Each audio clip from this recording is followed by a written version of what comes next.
देखिए बच्चों, भिन्न आईटीआई का वर्कशॉप कैलकुलेशन का पहला चैप्टर है भिन्न। इसमें भिन्न की परिभाषा देता हूं मैं आपके लिए। भिन्न क्या होती है तो सुनिएगा। भिन्न क्या होती है? यदि यदि किसी संख्या को यदि यदि किसी संख्या को p बटे q के रूप में p बटे q के रूप में लिखा जाए, यदि किसी संख्या को p बटे q के रूप में लिखा जाए जहां जहां p तथा q पूर्णांक है। पूर्णांक का मतलब क्या होता है? मतलब पूर्ण अंक है। जैसे 1 है, 2 है, 4 है, 5 है, 7 है, 9 है, इस तरह से। मतलब क्या है? पूर्णांक है। तथा q not equal to 0, q 0 के बराबर नहीं होगा। अगर q 0 के बराबर हो गया ना बेटा तो क्या होगा? देखिएगा, p बटे 0 इसका मतलब क्या होता है? इन्फिनिटी होता है। और इन्फिनिटी का मतलब सीधी बात ये है कि अपरिभाषित अपरिभाषित होता है जी। अपरिभाषित होता है मतलब बेटा अनंत की कोई परिभाषा नहीं होती, अनंत तक कोई पहुंच नहीं सकता। इस बात का आप ध्यान रखें। अब भिन्न भिन्न के कई प्रकार होते हैं, जैसे क्या? भिन्न के रूप। जैसे अगला टॉपिक है भिन्न के रूप। भिन्न के रूप में पहला क्या है बेटा? भिन्न के रूप में पहला देखिए आप लोग क्या है। भिन्न के रूप में पहला है आपका संक्षिप्त भिन्न। संक्षिप्त भिन्न। संक्षिप्त भिन्न किसे कहते हैं बेटा? संक्षिप्त भिन्न क्या होती है समझिए इसको आप लोग, समझाता हूं मैं आपके लिए। संक्षिप्त भिन्न किसे कहते हैं? संक्षिप्त भिन्न बोलते हैं यदि अंश तथा हर, यदि अंश तथा हर, यदि अंश तथा हर परस्पर परस्पर अभाज्य संख्या, अभाज्य संख्या हो तो उसे क्या कहते हैं बेटा? अपन लोग संक्षिप्त भिन्न कहते हैं। तो उसे संक्षिप्त भिन्न कहते हैं। क्या बोलते हैं बेटा? उसे संक्षिप्त भिन्न कहते हैं। क्या बोलते हैं मेरे बच्चे? उसको संक्षिप्त भिन्न कहते हैं। अगर बेटा इसका एग्जाम्पल लिखा जाए तो एग्जाम्पल क्या होगा? जैसे जैसे जैसे 1/2, जैसे 1/2, 2/3, ठीक है, 5/4/5 एक्सेट्रा etc। मतलब बहुत सारी भिन्न होती हैं। तो आपको समझ में आया होगा क्या भिन्न किसे कहते हैं। यदि किसी भिन्न को p बटा q के रूप में लिखा जाए तो उसे क्या बोलते हैं अपन लोग? भिन्न बोलते हैं। लेकिन यहाँ p और q पूर्णांक होते हैं, लेकिन q 0 के बराबर नहीं होता। q कितना नहीं होता? 0 के बराबर नहीं। अगर q 0 के बराबर हो गया ना तो वो क्या हो जाएगा? p में 0 का भाग आएगा तो अनंत आएगा। अनंत का मतलब अपरिभाषित होता है। भिन्न भिन्न के रूप। भिन्न संक्षिप्त भिन्न किसे कहते हैं? पहला है भिन्न के रूप में संक्षिप्त भिन्न। यदि अंश तथा हर परस्पर अभाज्य हो तो उसे संक्षिप्त भिन्न कहते हैं। ठीक है बेटा, तो इसे संक्षिप्त भिन्न कहते हैं। दूसरा पॉइंट है संक्षिप्त भिन्न के बाद उचित भिन्न। दूसरा पॉइंट क्या है आपका? उचित भिन्न। तो उचित भिन्न क्या होती है इसे समझिए आप लोग। उचित भिन्न, तो उचित भिन्न किसे कहते हैं बेटा? आप लोग समझिएगा। आप लोग उचित भिन्न किसे कहते हैं? यदि भिन्न का अंश हर से कम हो, यदि भिन्न का अंश हर से कम हो, यदि भिन्न का अंश हर से कम हो तो उसे क्या बोलते हैं अपन लोग बेटा? उचित भिन्न कहते हैं। उसे क्या बोलते हैं अपन लोग? उचित भिन्न कहते हैं। समझ गए क्या? उचित भिन्न किसे कहते हैं? यदि भिन्न का अंश हर से कम हो तो उसे उचित भिन्न कहते हैं। करेक्ट मेरे बच्चे? ठीक है सर कहना। अगर इसका एग्जांपल देखें तो क्या होगा? एग्जांपल देखिए बच्चों, एग्जांपल क्या होगा इसका? मतलब सीधी बात ये है कि अंश का मान हर से कम हो, अंश का मान हर से कम हो, इसका मतलब 2/3 हो सकता है, 4/5 हो सकता है, 7/9 हो सकता है और etc इत्यादि। आगे बस मतलब क्या है? अंश हर से कम होना चाहिए, अंश हर से कम होना चाहिए, तो इसे बोलते हैं अपन लोग क्या, उचित भिन्न। उचित भिन्न के बाद दूसरा है अनुचित भिन्न। अनुचित भिन्न किसे कहते हैं, अनुचित भिन्न समझिए बेटा, अनुचित भिन्न, अनुचित भिन्न। तो अनुचित भिन्न समझे बेटा आप लोग क्या होती है, यदि भिन्न का अंश हर से बड़ा हो या बराबर हो, यदि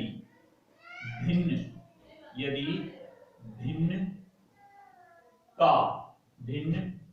का अंश हर से बड़ा या बराबर हो, बड़ा या बराबर हो, उसे अनुचित भिन्न कहते हैं। उसे क्या बोलते हैं बेटा, अनुचित भिन्न कहते हैं। इसका एग्जाम्पल क्या होगा सर, एग्जाम्पल देखिए आप, जैसे अब इस बार क्या हो रहा है, अंश हर से बड़ा होगा, अंश हर से बड़ा होगा मतलब 3/2 हो सकती है, 7/5 हो सकती है, ठीक है बेटा, 11/11 हो सकती है, 13/13 हो सकती है, ऐसे ही करके बहुत सारे एग्जाम्पल इसके रहेंगे। मतलब सीधी बात ये, उचित भिन्न किसे कहते हैं, यदि भिन्न का अंश हर से कम हो उसे उचित भिन्न कहते हैं, जैसे 2/3, 4/5, 7/9 etc। ठीक है बेटा। अनुचित भिन्न किसे कहते हैं, यदि भिन्न का अंश हर से बड़ा हो या बराबर हो, हर से बड़ा भी हो या बराबर भी हो, तो उस कंडीशन में, मतलब कहने का मतलब ये है, इस भिन्न का मान 1 या 1 से बड़ा होता है, 1 या 1 से बड़ा होता है, इसको बोलते हैं क्या अपन लोग, अनुचित भिन्न। अब सर अगली है, अगली क्या होती है देखिएगा बेटा, अगली होती है मिश्र भिन्न। क्या होती है, मिश्र भिन्न। ये आईटीआई का सेकंड चैप्टर है आपका, मिश्र भिन्न। देखिएगा भिन्न सेकंड चैप्टर है, जिसमें आपका चल रहा है क्या, मिश्र भिन्न। तो मिश्र भिन्न समझिए आप लोग क्या है मिश्र भिन्न। बेटा इसकी परिभाषा कोई ज्यादा विशेष नहीं है, इसकी परिभाषा सरल है, देखने में पता चल जाएगा आपको ये चीज क्या है। वह भिन्न मतलब यह भिन्न एक पूर्णांक तथा एक भिन्न से मिलकर बनी होती है। यह भिन्न एक पूर्णांक तथा, यह भिन्न एक पूर्णांक तथा एक भिन्न से मिलकर बनी होती है। यह भिन्न एक पूर्णांक तथा एक भिन्न से मिलकर बनी होती है। जैसे इसका कोई एग्जांपल लिखूं तो क्या होगा, एग्जांपल जैसे देखिएगा 3 सही 2/5, मतलब देखो बेटा एक पूर्णांक हो गया और एक भिन्न हो गई, 2/5 हो गई। जैसे इसका कोई और एग्जांपल लिख सकते हैं 7 सही 1/5, करेक्ट बेटा। और भी कोई एग्जांपल लिख सकते हैं 13 सही 2/3, ठीक है। इस तरह से बहुत सारे इसके एग्जांपल होंगे। इसको क्या बोलते हैं हम लोग, मिश्र भिन्न। मिश्र भिन्न मतलब यह भिन्न एक पूर्णांक तथा एक भिन्न से मिलकर बनी होती है, उसे मिश्र भिन्न कहते हैं हम। अब इसके बाद अगली पॉइंट, अगली भिन्न कौन सी हमारी, मिश्रित भिन्न। क्या है बेटा, मिश्रित भिन्न। सर ये मिश्रित भिन्न क्या है, ये भी बड़ी सरल है, इसकी परिभाषा में कुछ नहीं है, इसकी परिभाषा भी सिंपल है। क्या होता है बेटा, एक भिन्न दूसरे भिन्न के अपॉन में होती है, उसे मिश्र भिन्न बोलते हैं। जैसे क्या होता है, इसका एग्जांपल बताऊं, 2/3 सर और 5/4, या 5/4 भी हो सकता है, 5/6 भी हो सकता है, जो भी है, ठीक है। ऐसे मतलब देखो एक भिन्न तो ऊपर हो गई, एक नीचे हो गई, ऐसे करके दो भिन्न हैं। ऐसे 7/9 और बेटा 13/17, इस तरह से ये हो गई। ऐसे बहुत सारी आप लोग लिख सकते हो इसी। मतलब कहने का मतलब ये है, मिश्र भिन्न में एक पूर्णांक और भिन्न होती है, मिश्रित भिन्न में दो भिन्न होती है, एक के बटे में एक। तो ये हो गई बेटा क्या आपकी कौन सी, मिश्रित भिन्न। मिश्रित भिन्न के बाद एक और होती है बेटा क्या, व्युत्पन्न भिन्न।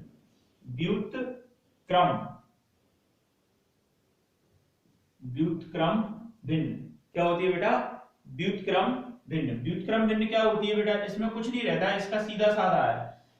इस भिन्न का अंश, इस भिन्न के अंश को हर तथा हर को अंश में बदल देते हैं। क्या कर देते हैं कि इस भिन्न के अंश को हर तथा हर को अंश में बदल देते हैं। इस भिन्न के अंश को हर में तथा हर को अंश में बदल देते हैं। कैसे बदल देते हैं सर, देखिएगा बेटा, इसका एग्जांपल बताता हूं मैं आपके लिए। जैसे कोई भिन्न थी 2/3, तो इसका व्युत्क्रम क्या होगा बेटा, इसका व्युत्क्रम होगा सर क्या होगा 3/2। कुछ नहीं था, पलट दिया बस, केवल और केवल क्या था, केवल और केवल पलट दिया। ठीक है बेटा। अब इसके बाद अगली है सतत भिन्न। क्या होती है बेटा अगली, सतत भिन्न। तो सतत भिन्न समझिए बेटा, सतत भिन्न, सतत भिन्न, सतत भिन्न। तो सतत भिन्न क्या होता है मेरे बच्चे, इसकी परिभाषा बड़ी सिंपल है। क्या, इस भिन्न को नीचे से ऊपर की ओर सरल किया जाता है। इस भिन्न को नीचे से, इस भिन्न को नीचे से ऊपर की ओर, इस भिन्न को नीचे से ऊपर की ओर सरल किया जाता है। इस भिन्न को नीचे से ऊपर की ओर सरल किया जाता है। करेक्ट सर, कैसे? एग्जाम्पल देखें आप लोग इसका। Example 1 plus 1/1 plus 2/3। ठीक है बेटा, मतलब 1 प्लस ये फिर इसके होल बटे जे हो गया। ठीक है बेटा, फिर इसके बाद फिर 3 प्लस 1/5। ठीक है, और भी बढ़ाना चाहते हैं तो और बढ़ सकती है 3/7। तो इस तरह से होता है बेटा। ये क्या है आपकी सतत भिन्न। इसको क्या करते हैं, नीचे से ऊपर की ओर सॉल्व करते हैं। इसको सॉल्व करना मैं आप लोगों को अगली वीडियो में बताऊंगा, क्या इसको सॉल्व करना। तो आप लोगों ने देखा, क्या क्या देखा आज आप लोगों ने देखा बेटा, क्या देखा? सबसे पहले भिन्न किसे कहते हैं, भिन्न किसे कहते हैं, फिर उसके बाद भिन्न के रूप में संक्षिप्त भिन्न, संक्षिप्त भिन्न, उचित भिन्न, अनुचित भिन्न, व्युत्क्रम भिन्न, मिश्र भिन्न, मिश्रित भिन्न और व्युत्क्रम भिन्न, इस प्रकार सतत भिन्न। ओके बेटा, तो आज के लिए इतना, नेक्स्ट वीडियो में मिलते हैं।